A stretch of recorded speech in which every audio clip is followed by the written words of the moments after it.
I'm here with the cast and director of Crimson Peak, coming soon to theaters everywhere. Legendary Guillermo del Toro over there on that side of the table.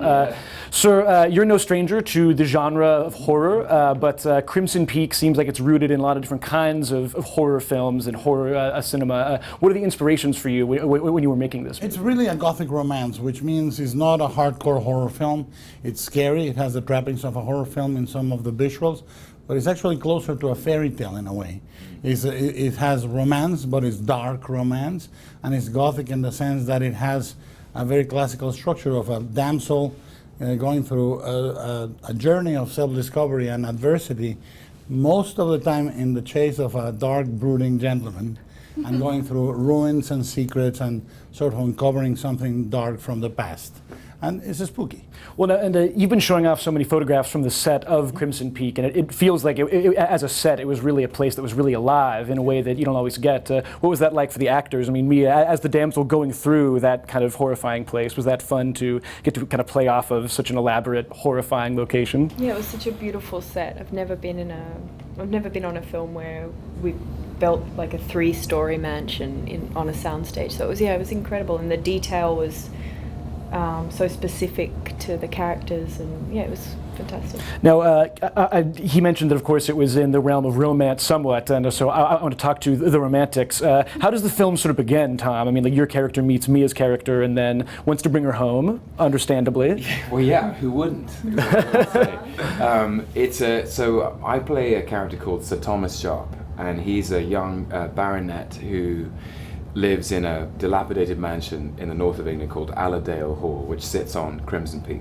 And he's an industrialist, an inventor, an engineer, and he's gone to the New World. He's gone to Buffalo, New York to find... Because when you go to the New World, where else do you go but Buffalo, New York? Well, it actually makes sense. In 1901, Buffalo was incredibly prosperous and the most electrified city in the world. So there you go. Super modern. So it's a big shout out to Buffalo. Cutting edge in 1901. And as he has his own particular energy. He's quite an outgoing spirit, and he loves traveling, and he has a lot pulling him back into the past. His inheritance, including his sister. He lives in Allerdale Hall with his darling sister Lucille Sharp, and there is a sense that both Thomas and Lucille have a very complicated inheritance. They haven't just inherited the mansion; they've inherited the past that comes with it. Which seems pretty lighthearted and not a lot to worry about there.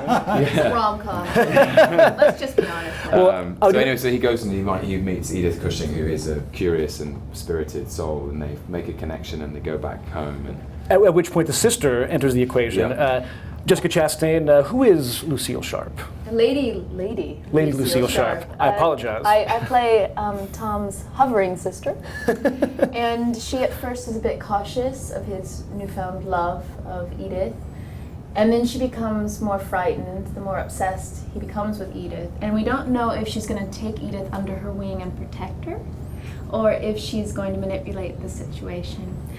And we'll find out on October 16th. She seems very mysteriously kind of like rooted in whatever the history of Crimson Peak and the house is. She's rooted in the house, basically. Can you talk a little bit about that, Guillermo? I mean, you've sort of said that this is not just or not merely a haunted house. There's sort of more going on there. What is the sort of mythology? It's actually very different from a haunted house, because in a haunted house movie, the edifice itself is the only character, basically, and there are intruders that are taught a lesson.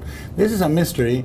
The house is more like a killing jar. It has trapped a few things that were alive and keeps them, but it has no conscience.